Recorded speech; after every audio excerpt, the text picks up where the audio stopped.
uzalwa kunotshaba ebelusilwa umzali wakho, kodwa lingalwi umzali wakho nje, inhloso yalo belimelana nento azayizala khona kodwa bazalwane, because uya understand okanye luya understand utshaba uba lento ezawuzalwa izawuba namandla to destroy my part.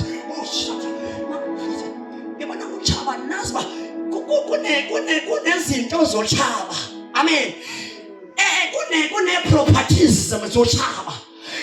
Izinto zotshaba mangabe lubiphoswe ngabadala kuyaziwa khona into ezawuzalwa, lento ezawuzalwa izoba namandla to destroy yonke lento uSathane ayihlelileyo ngawe. Amen.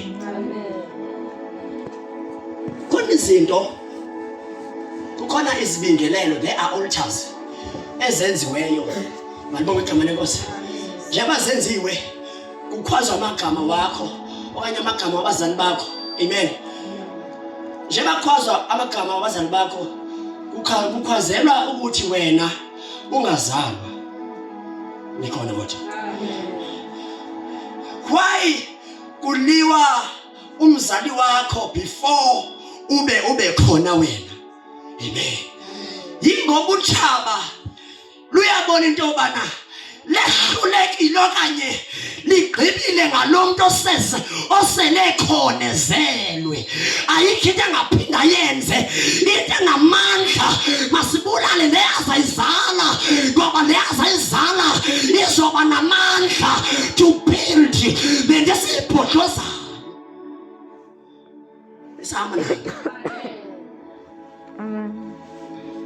nje funa nithethe isopa niyayivuthi, amen, undive nje uliwa because kukhona lento uzayizala, lento uzayizala izawuphinda izawumultiplya lento ekwahlulileyo ebutsheni bakho khona kodwa.